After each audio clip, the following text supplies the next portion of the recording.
Jared Polin, FroKnowsPhoto.com, and this is your Photo News Fix.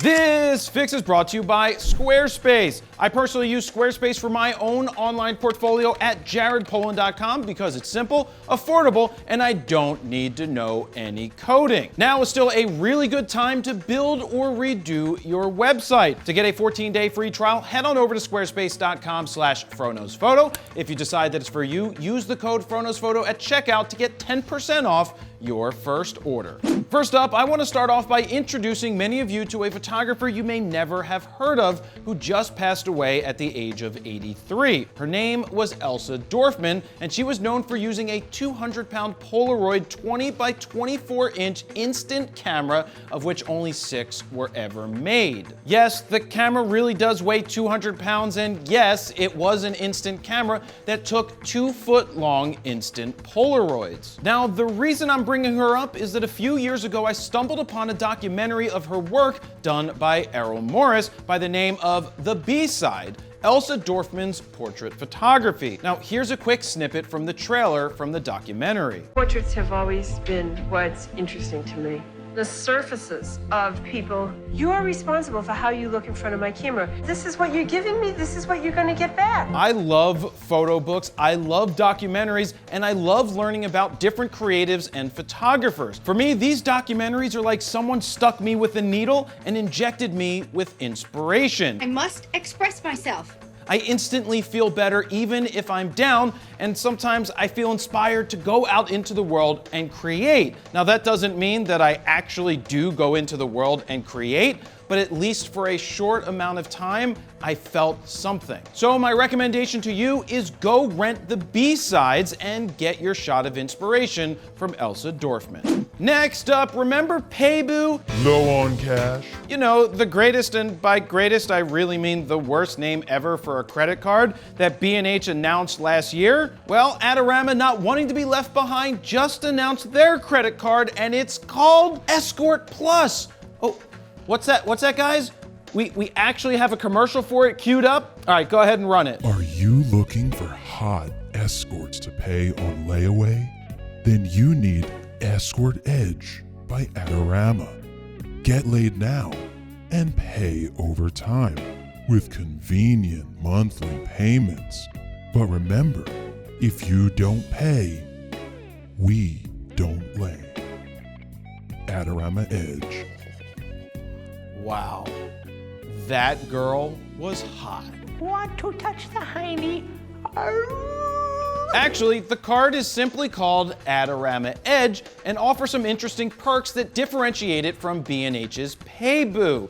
Now, Paybu's selling point is you pay the tax, we pay you back instantly. So depending on where you live, you might be saving anywhere from 6 to 10% on tax. Adorama Edge, on the other hand, gives you 2 options. One, 5% off your purchases, which could help cover some of that tax. Or special financing that lets you pay over a certain amount of time. For purchases from $199 to $799.99, you can get 6 months to pay it off. Or if it's over $800 or more, you will get 12 months to pay it off without interest. But like with all credit cards, do not forget to pay it off in full before the 6 or 12 months, or all of that back interest will be charged. Now, I think for many people, having the option to pay off their purchase over 6 or 12 months without interest is slightly better than getting the tax back. I will say both B&H and Adorama are fighting hard to get your business. You don't chew Big Red. Which would you rather have, tax back or longer zero financing payment terms?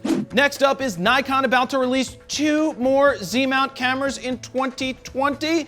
According to Nikon Rumors, the answer is yes. This is awesome. Nikon Rumors is expecting a full-frame Z5 that would fall below the Z6, as well as a Z30 that will fall below the Z50. Nokashita all but confirmed this rumor by showing that Nikon registered 2 new cameras, the N1929 and the N1932. Nikon Rumors goes on to say that the Z5 might not have an EVF and you may be able to purchase one as an accessory later. Now, they better have an EVF option or else someone's going to yell at Nikon again, and that someone is This guy. you know, me. Now, do you want a snippet of what that would sound like in case they do leave out the EVF? Yes. Nikon, what are you thinking? First it was a worthless battery grip, now it's a camera without an EVF? What's wrong with you? Stupid! Yeah, that's basically what it would sound like. Now, I'm more interested in the Z30 than anything. If it's priced right and has a viewfinder at least as an option, that could be the new D3000 series type of camera. An affordable,